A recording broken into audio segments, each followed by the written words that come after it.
Well, we learn, in fact, we even use our minds and we think about things through language. So if we don't understand language, we're not going to be able to understand concepts and ideas and principles in other areas of study. Not just language, but mathematics and history and art and all of those other areas of study. If we don't understand language and we do not have the ability to communicate using that language, we're going to be limited in our ability to understand the world around us.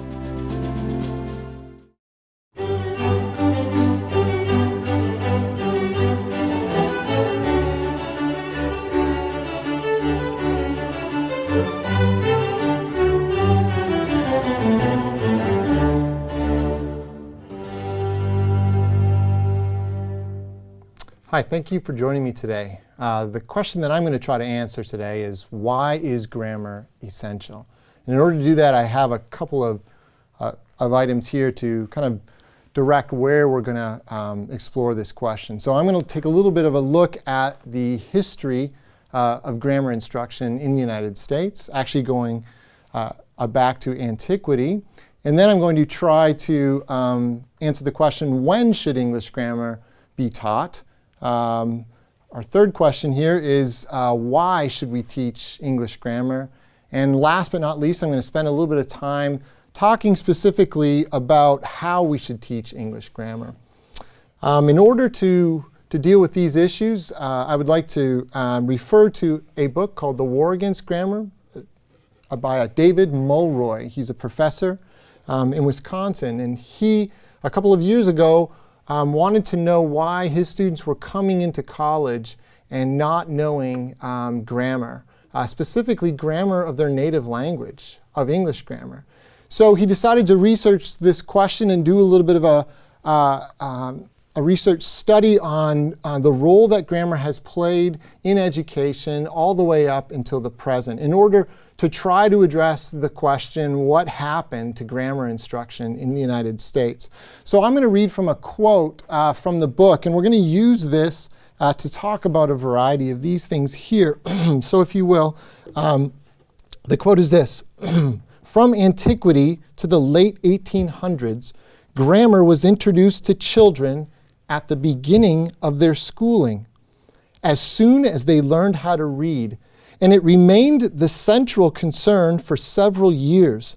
It was a foundation that was built upon carefully and gradually in the still receptive minds of the relatively young pupils." So there's a lot in there. There are two statements in there. But in that short amount of space, he is able to answer these very important questions regarding English grammar. So let me start with the opening line here and address our question about history. From antiquity to the late 1800s. If you go back and you look at representations of learning and teaching and learning and schooling going all the way back to antiquity, you will see that there were certain subjects that were important in the academy. And one of the liberal arts going back all the way to antiquity was grammar. So I have a few illustrations here that I would like us to take a look at. The first one is titled Garden of Delights, and it was a text compiled by a lady named Herod of Landsberg. And she was a nun, and she worked at a convent in the 1100s. And her job was to compile information of the day in order to teach the young ladies who were coming into the convent. And so the picture I have here today for us to take a look at is an illustration from this wonderful text. And you'll see around the outside of this wheel of learning, are the 7 liberal arts. And I'm just going to start in the 12 o'clock position here with grammar.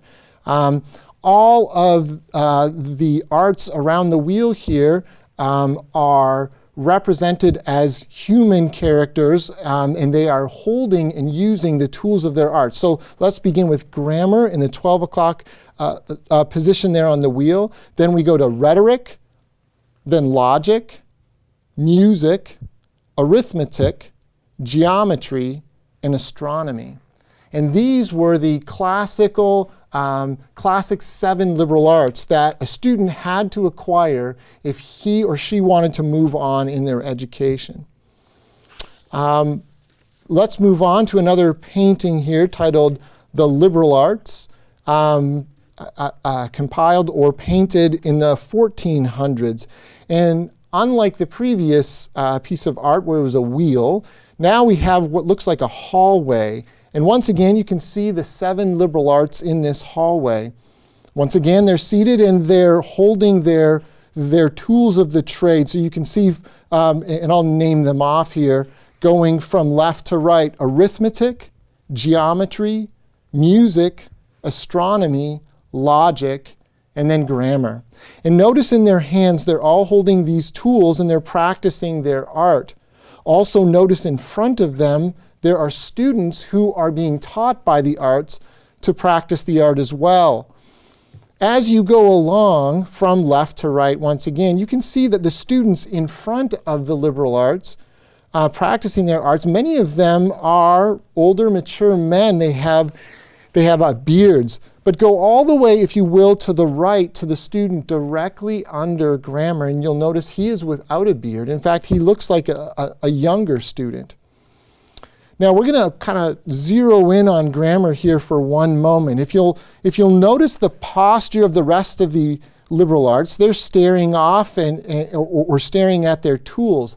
But notice grammar in the direction of her head. She is leaning to the right and looking to the right, and she's looking at 2 small characters there standing in a doorway. That archway, or that the doorway there, is the entrance to the Hall of Learning. And you can see they're kind of stepping in particular, the one who's in front there is kind of stepping in and looking up at grammar. And notice grammar's posture once again. She's turned towards the students, unlike the rest of the arts. Her head is kind of leaning over and her eyes are staring down at the student while the student is staring up at grammar. The idea here is that if this represents a hall of learning where students would encounter all of these arts, the students coming in through the doorway into this hall of learning, the first person they would encounter would be grammar, suggesting the idea that it is first in education, the first thing that a student would need to master before, as you can see here, being able to move on to rhetoric, logic, and the rest of the liberal arts. The last piece I'd like you to take a look at is the seal of the University of Pennsylvania from 1894.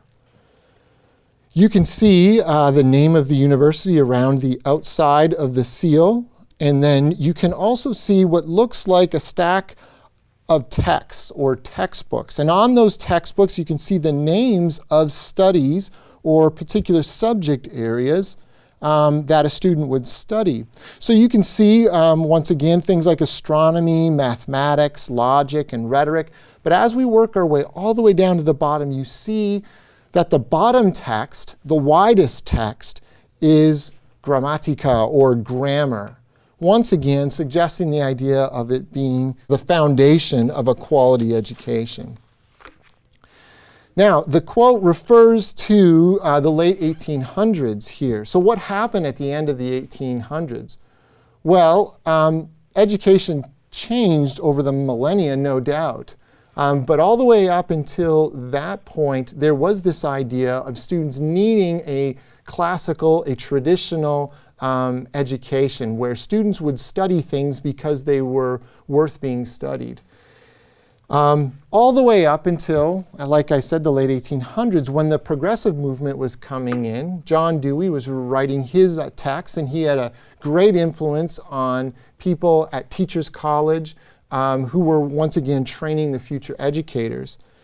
And part of the progressive movement was this idea of making education as practical and as useful as it could possibly be. And so, as a result, modifications were made to the curriculum, and particular subjects were actually pushed out of the curriculum. Higher mathematics, Latin was pushed out, even some arithmetic, because it just wasn't seen as useful. One of those things was grammar. And so the study of grammar began to lose its place in terms of a quality education because it was viewed as not being practical enough. Now, these were the leaders of the education movement. They weren't necessarily the teachers in the schools, and many of them held on to grammar instruction for a long time, for decades even. But eventually, pressure from the top worked its way down, and grammar lost its prominent role within American education. Now, Mulroy, in his book, points to the fact that we need to recover this in American education, and that students, if they don't have that kind of grammar instruction, they're going to be at a real disadvantage. Why is that? Well, because understanding of our language is critical in order for us to understand any kind of a subject, whether it be math, whether it be history, art, and all of that. So we'll get to that a little bit later. So our second question here is, when should students learn English grammar? So let's go back to the quote, if you will, and you can see a few lines in here. It says, at the beginning of schooling. Once again, that is consistent with what we saw in the paintings, where grammar was an introductory art that students had to encounter and to some degree had to master in order to move on to the other arts. But also notice this small a statement in here, as soon as they learned how to read. So I think that's right. I think what Mulroy is trying to point out here is that students need to acquire an understanding of grammar, an understanding of English grammar. However, they need to do that after reading instruction has actually taken place. So my recommendation, and I think Mulroy would recommend this as well, as we can see in the quote, is that prior to kindergarten, students should be spending lots of time experiencing language, hearing the sounds of language, encountering letters, and being able to name those letters. But once students get into kindergarten, they need to focus on being able to decode text and to read text. And so that is the priority in K through 2, maybe even K through 3. But around the 3rd grade or so, students typically are fluent enough in their reading, and of course they need to continue to develop their ability to read and their ability to comprehend text. But now there is space in the curriculum to be able to study English grammar in a very explicit way. Now, I would recommend grades 3 through 6 is the perfect time to be able to introduce English grammar. I think that kids, once they've learned how to read, are primed and ready to take on more language arts instruction. In addition, we have the higher end, in that we are running out of time a little bit as well. It's pretty obvious how kids are able to acquire language, and they're able to acquire the structure of language in amazing ways that we as adults often struggle to be able to do. And there's something that happens at puberty where we lose our ability to develop the kind of understanding of language that we can acquire as young children. So I think that once a child learns how to read, grades 3 through 6 is a perfect time to be able to introduce grammatical concepts. Beyond that, once again, students can continue to learn grammar, and they should be held accountable for the grammar that they have acquired. I think Mulroy hints towards this a critical age here in the upper elementary grades when he says in the relatively young pupils, and he says that their minds are still receptive to language. So then why should students learn about the structure of language? Why should they have this kind of an understanding? Well, once again, Mulroy talks about it being foundational to everything else, that we we think and we learn through language. And when students have an understanding of how words work with each other within the language, well, then that will help them to be able to learn in any area. But he is a little bit more specific at another point in the text where he openly addresses the two reasons why we should teach students English grammar. Number one, he says the purpose for studying and learning and understanding grammar is preserving and reviving an appreciation of literary classics. What he means by that is if we have an understanding of our language, it allows to connect kind of back to our heritage, to be able to connect to the great tradition of learning.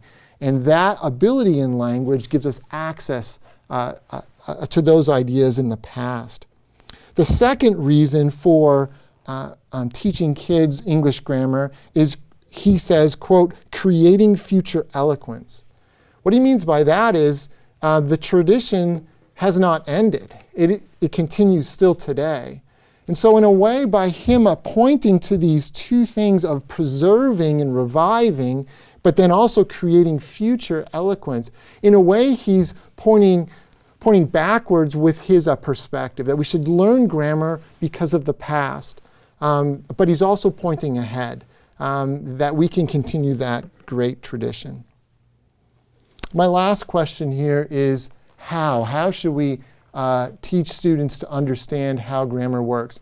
We're going to spend a little bit more time on this, and I'm going to use a few examples to show you this on the board, but let's go back one more time to the quote. Mulroy says this: we should teach students grammar carefully. I take that to mean that we should be intentional and we should teach it intentionally to students. Typically, you find in schools today that grammar is often taught implicitly.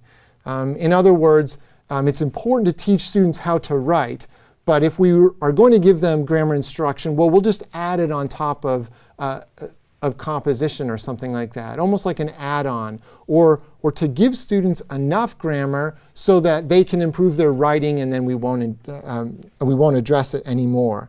I think his idea of carefully means intentionally. In other words, we need to slow down and we need to give grammar the attention that it needs. And we need to spend time actually teaching students grammar. Sure, it'll apply to a student's ability to read and to write, but this thing is worth knowing, and it's worth slowing down and understanding it.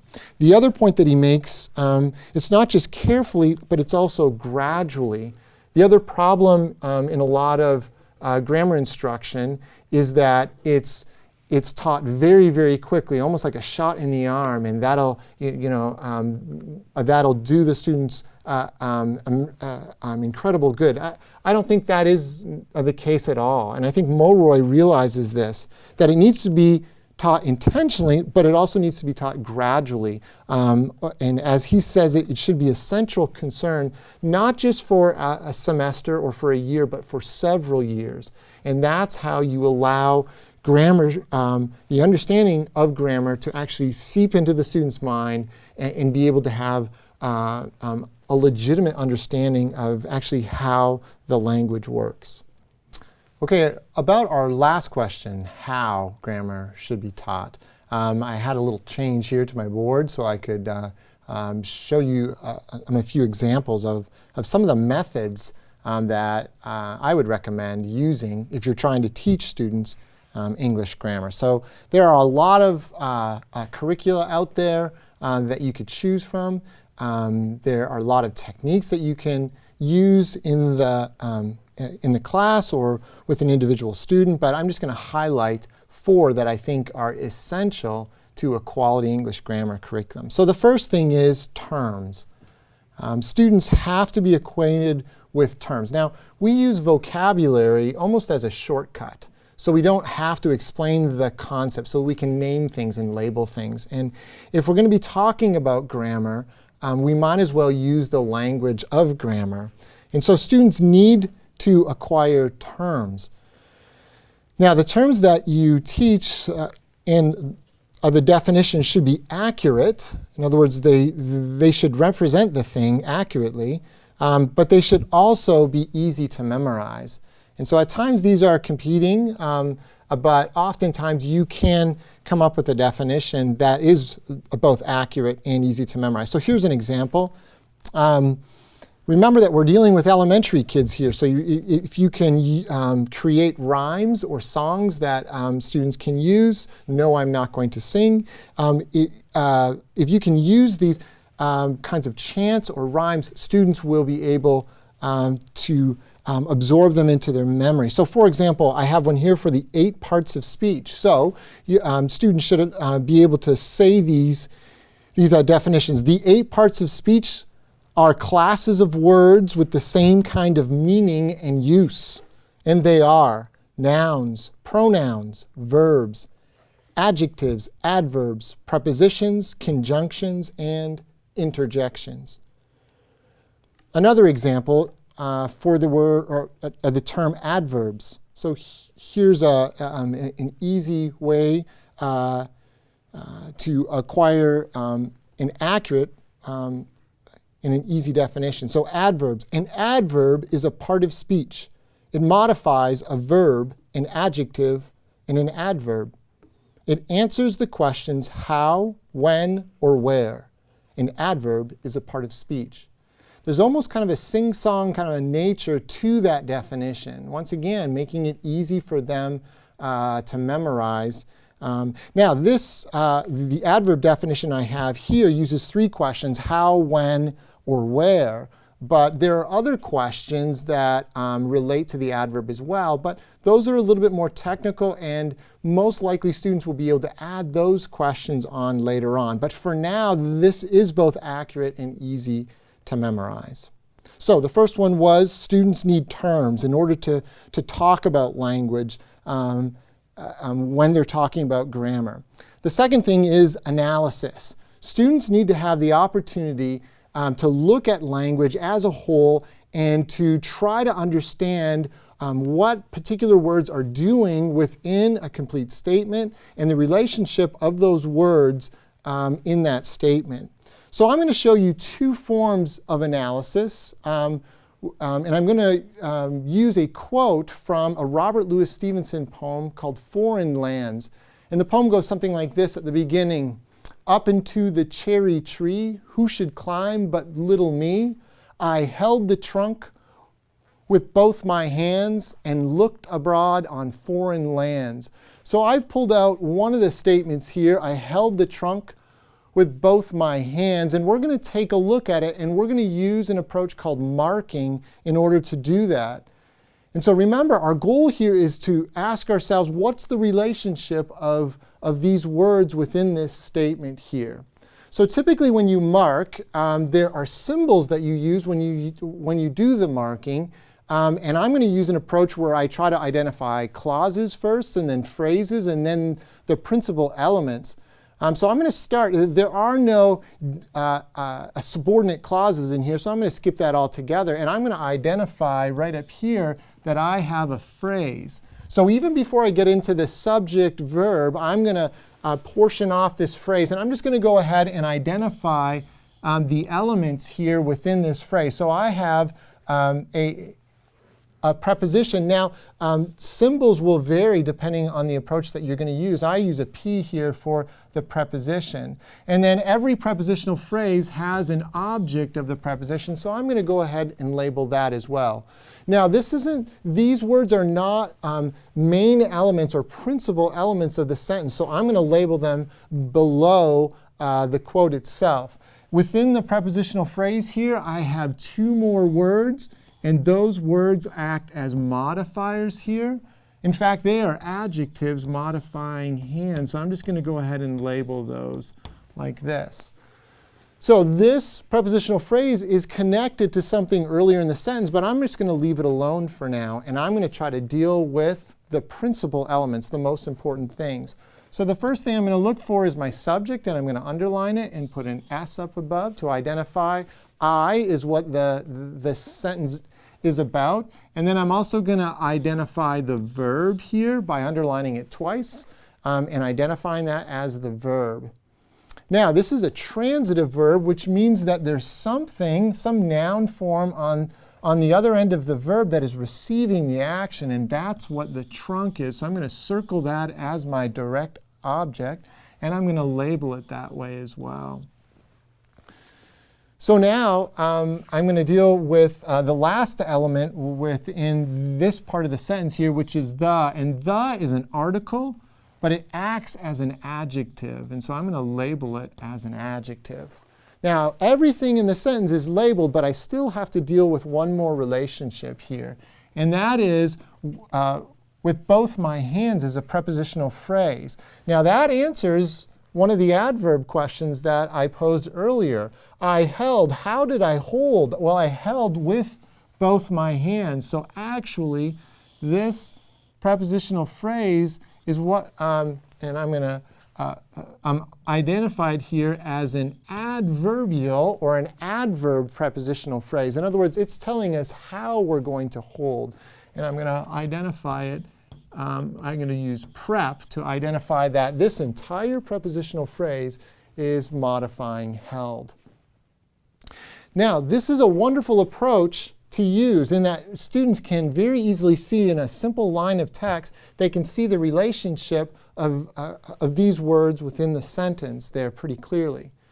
Now, if the sentences get too long, then you're not able to do this kind of marking, especially if the sentences begin to go multiple lines, then lines are going across words, and that's not a good idea. Well, in the late 1800s, two linguists came together, Reed and Kellogg, were their last names, and came up with a way of visually representing language without doing this kind of marking. And it allowed linguists to actually look at the relationship between words within a larger statement. So I'm going to take this same quote and I'm going to actually do a diagram here really quickly. First thing you identify is the horizontal line, and then you do a vertical line that goes across the horizontal line to represent the complete subject, the complete predicate. So I'm going to go ahead and identify the subject as I, and then I'm going to identify my verb held. Now, because this is a transitive verb, I know that I have a direct object here, so I'm going to put a vertical line that does not go across the horizontal line. And what is it that I held? I held the trunk.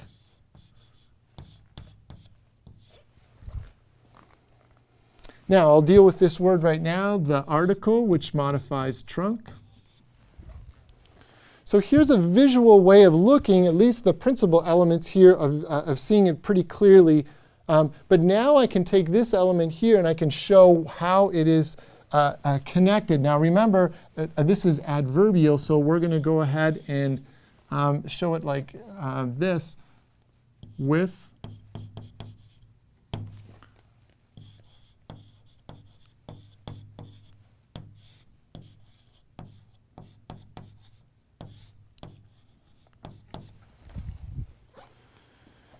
And just by using these lines, we're able to show the relationship of these words to the main elements, the principal elements in the sentence. Now, it helped us a little bit in that we're able to avoid all of these labels here, but it really helps with longer statements. So I have two statements here that I'd like you to take a look at. The first one could be pretty well known to many of you. It is the opening line to Pride and Prejudice. And it reads this: "It is a truth universally acknowledged that a single man in possession of good fortune must be in want of a wife." Now, if we were going to label it using the markings, that would get pretty messy in a hurry. But you can see in the diagram here that I've created, you can see we can absolutely see the relationship of these words and phrases and clauses all together. And you can actually see what Austen is trying to do here in the sentence. Now, she opens up this well-known opening line with an "it is" construction, which typically we think as a pretty weak construction. But here we have Austen actually doing it on purpose. Rather than saying that a single man in possession of a good fortune must be in want of a wife is a truth universally acknowledged, what she does is she begins with the it. In other words, she's using this grammatical construction in order to delay the information, in order to kind of build in anticipation of what this truth actually is. So she identifies that there is a truth coming and then gives it after in order to build up the anticipation. The next example is a well-known amendment to the U.S. Constitution, a well-regulated militia being necessary to the security of a free state, the right of the people to keep and bear arms shall not be infringed. I'm sure we've seen this many, many times, but when you're able to analyze it grammatically, you can see the relationship of these statement, or this one statement, and the elements within it. In this construction here, the opening element, a well-regulated militia, is actually a thing called the nominative absolute, which is a thing that we use in the English language in order to kind of lay down the foundation before we have the independent clause, right shall be infringed. But you can also see that the relationship between these two structures, there's not a line connecting them. In fact, you could take this statement and turn it into an adverb clause, because a well-regulated militia is necessary to the security of a free state, the right of the people. But wouldn't it be interesting to have a conversation about what is actually going on in this amendment from a grammatical point of view? There are two other approaches that I'd like to talk to you about in terms of teaching English grammar. The third one is editing. In other words, taking language and moving the parts of the language around, or taking existing language and trying to find errors in it. So in the sentence that we already had from Robert Louis Stevenson, I held the trunk with both my hands, I might give the students a statement with an error in it. I held the trunk tight with both my hands. Now, the word tight is an error, and I would expect my students to identify that as an error. Tight is an adjective. What we need there is an adverb. So they should be able to modify it and say, I held the trunk tightly with both my hands. In terms of transformation, we could actually take Stevenson's statement here and move this adverbial prepositional phrase to the beginning of the sentence. Grammatically, it is still correct, but it changes the language just a little bit. So we could say something like this: with both my hands, comma, I held the trunk. This is a way of allowing students to transform the language, still keeping it grammatically correct, but they're able to move it around to play with the language. And actually this helps students when they do write on their own, so that their language is not always of the same structure. So allowing students to transform language using grammar is a wonderful activity. The last method that I would like to talk to you about is exposure to rich language. Now, what I mean by that is I think that it's well worthwhile giving students examples of quality language. So the first three activities here were much more explicit, allowing students to manipulate language, or to identify, or to label, or to show relationships, to look at specific pieces of language in a very explicit way. But what I'm talking about here is much more of an implicit approach to language instruction. In other words, allowing students to experience that language through things like this: reading aloud to students great literature. This is not having them analyze it, what we did up here, but just allowing them to experience that large quantities of quality language in great literature. I also think that students' understanding of language can be improved by asking them to memorize language, great speeches, great poetry, having that language in their minds, asking them to memorize it and to recite it and to review it. those are the patterns of language that you can teach in an explicit way, but implicitly they're able to acquire these great pieces of language. So over the course of my lecture, I've tried to explain what happened to grammar instruction in education. And I would argue it needs to come back. And we need to have a recovery of explicit grammar instruction. I've also tried to identify when grammar should be taught, and that the upper elementary grades are a wonderful time. Kids are primed and ready to acquire an understanding of English grammar. I've also tried to argue that if students have this understanding of grammar, they will have a greater appreciation for the past, and they will be able to enter into that tradition and be able to continue that great tradition. And then I also have tried to offer a variety of activities showing how grammar should be taught. And it should be taught both explicitly and implicitly through the approaches that I identified. So I hope you've enjoyed this discussion of English grammar, and hopefully you'll have a greater appreciation for why grammar is essential. And I hope you learned something along the way.